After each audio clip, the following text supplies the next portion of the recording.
भरण पोषण के मामले में एक ऐसी चीज जो हस्बैंड कर ले तो बहुत ज्यादा फायदा हस्बैंड को मिलेगा। और खाली भरण पोषण ही नहीं बल्कि चाइल्ड कस्टडी, विजिटेशन राइट्स, कई मामलों में हस्बैंड को इस एक कदम को उठाने से बेनिफिट्स मिल सकते हैं।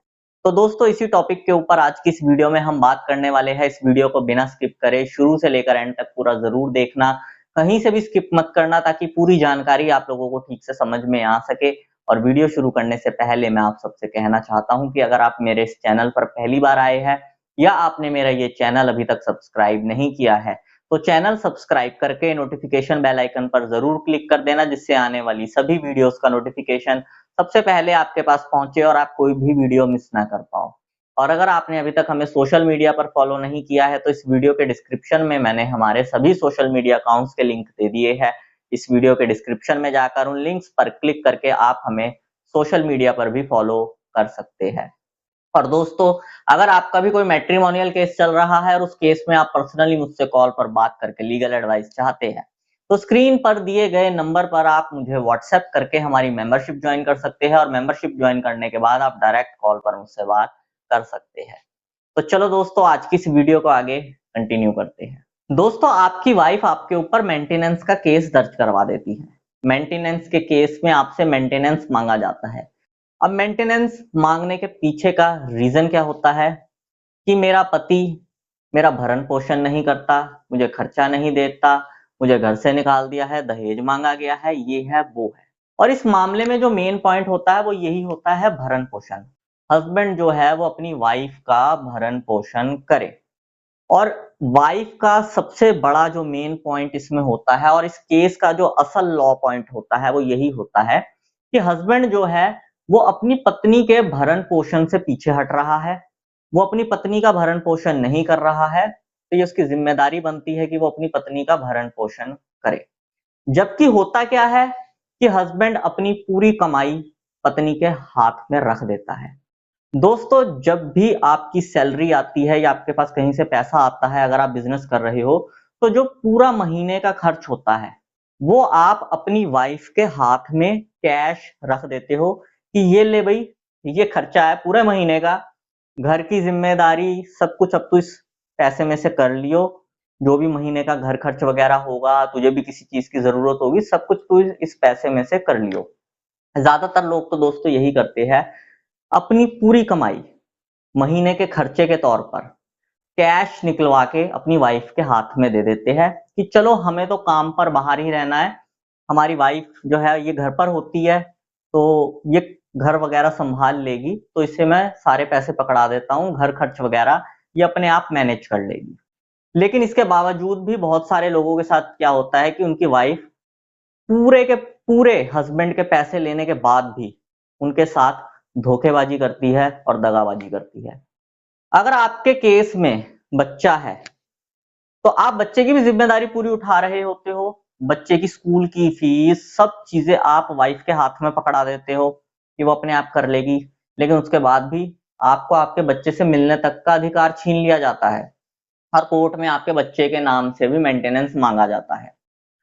अब कई बार क्या होता है कि आप विजिटेशन राइट्स का केस दर्ज करवाते हो या फिर आप चाइल्ड कस्टडी का केस दर्ज करवाते हो, तो उसमें भी ये चीज सामने रखती है आपकी पत्नी कि आप बच्चे की देखभाल नहीं करते हो, उसकी परवरिश नहीं करते हो, पहले भी आपने ऐसा कुछ नहीं करा, बच्चे के नाम पर कोई खर्चा नहीं दिया, कुछ भी नहीं दिया, तो आपको ये राइट्स नहीं मिलने चाहिए।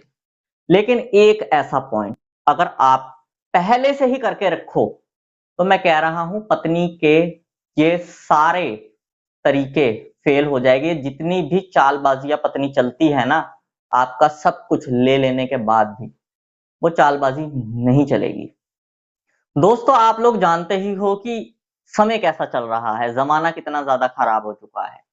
महिलाएं अपने महिलाएं होने का कितना ज्यादा दुरुपयोग कर रही है, अपने अधिकारों के लिए बनाए गए कानूनों का कितना ज्यादा दुरुपयोग कर रही है।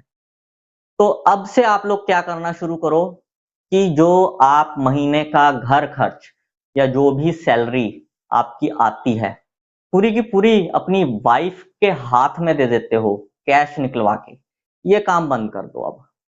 अब आपको क्या करना है, अपनी वाइफ का एक बैंक अकाउंट खुलवाओ वाइफ के नाम से ही, और उसका एक एटीएम भी इशू करवाओ जो कि वाइफ के हाथ में ही पकड़ा दो। ये तेरा मैंने अकाउंट खुलवा के दिया है और ये तेरे अकाउंट का एटीएम, ये पकड़, जो भी महीने का घर खर्च हुआ करेगा मैं तेरे अकाउंट में ट्रांसफर कर दिया करूंगा, तो अपने एटीएम से निकलवा के उसे घर खर्च के लिए यूज करती रहा करियो। अब दोस्तों, वाइफ का अकाउंट वाइफ के नाम से और आपका अकाउंट जिससे आप पैसे ट्रांसफर कर रहे हो वो आपके नाम से सेपरेट सेपरेट होने चाहिए, ज्वाइंट अकाउंट नहीं होना चाहिए। जिस अकाउंट में आपने पैसे डालने हैं वाइफ के, वो वाइफ के नाम पे हो, अपने नाम को बीच में ज्वाइंट मत करवाना। और जिस अकाउंट से आप उसे ट्रांसफर कर रहे हो पैसे उसके अकाउंट में महीने के घर खर्च के लिए, वो अकाउंट भी आपका अपने नाम से होना चाहिए, उसमें भी वाइफ को ज्वाइंट होल्डर मत बनाना।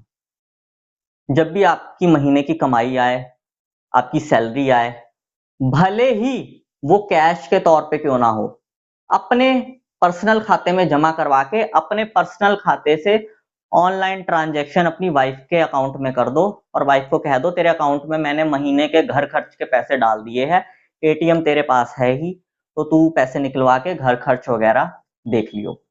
कैश देना अपनी पत्नी को बंद कर दो, पत्नी का अलग से खाता खुलवा के उसके अकेले के नाम से उसमें ट्रांसफर करने शुरू कर दो। इससे आपको क्या बेनिफिट रहेगा कि जो भी आप महीने की कमाई या घर खर्च के पैसे अपनी वाइफ को देते हो, वो उसके अकाउंट में जाएंगे आपके अकाउंट से, जिसकी ट्रांजैक्शन डिटेल्स आपके पास होगी और जो बैंक से आप स्टेटमेंट निकलवाओगे उसकी डिटेल्स भी होगी।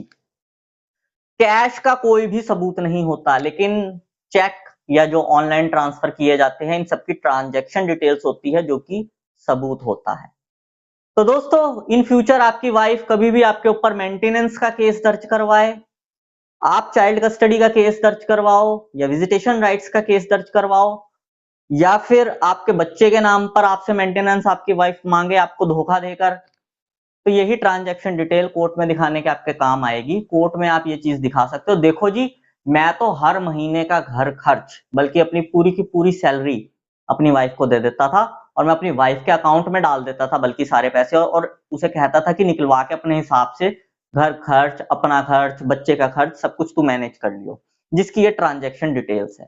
कैश की कोई भी ट्रांजैक्शन डिटेल्स नहीं होती, लेकिन क्योंकि आप ऑनलाइन ट्रांसफर करोगे तो सब चीजों की ट्रांजैक्शन डिटेल्स आपके पास होगी, जिसे आप प्रूफ के तौर पर कोर्ट में दिखा भी सकते हो और फिर उसके बाद मेंटेनेंस से भी बच सकते हो। जिन एलिगेशनों को लगाकर वो आपसे मेंटेनेंस मांग रही है उन एलिगेशंस को भी झूठा प्रूफ कर सकते हो और कोर्ट में बहुत सारी चीजें आपके पक्ष में हो जाएगी, क्योंकि इन चीजों से कोर्ट को ये चीज साबित हो जाएगी, कोर्ट को ये चीज पता लग जाएगी कि आपकी इंटेंशन गलत नहीं है, आप तो बल्कि डे वन से अपनी वाइफ को अपनी पूरी कमाई दे रहे हो, घर खर्च के पैसे दे रहे हो, उसके खर्चे के पैसे दे रहे हो, बच्चे की फीस, बच्चे के खर्चे, हर चीज के पैसे आप उसे दे रहे हो।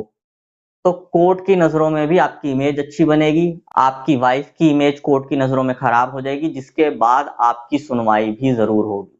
तो दोस्तों, उम्मीद करता हूं कि आप लोगों को ये जानकारी समझ में आ गई होगी, और अगर आप लोगों को ये जानकारी समझ में नहीं आई हो तो इस वीडियो को आप शुरू से दोबारा देख सकते हो, ताकि ये डिटेल आप लोगों को ठीक से समझ में आ सके और कोर्ट प्रोसीडिंग्स में आप इस डिटेल का अच्छे से इस्तेमाल कर सको, ताकि आपके फेवर में चीजें हो और आपको इन सब चीजों के बेनिफिट्स मिल सके।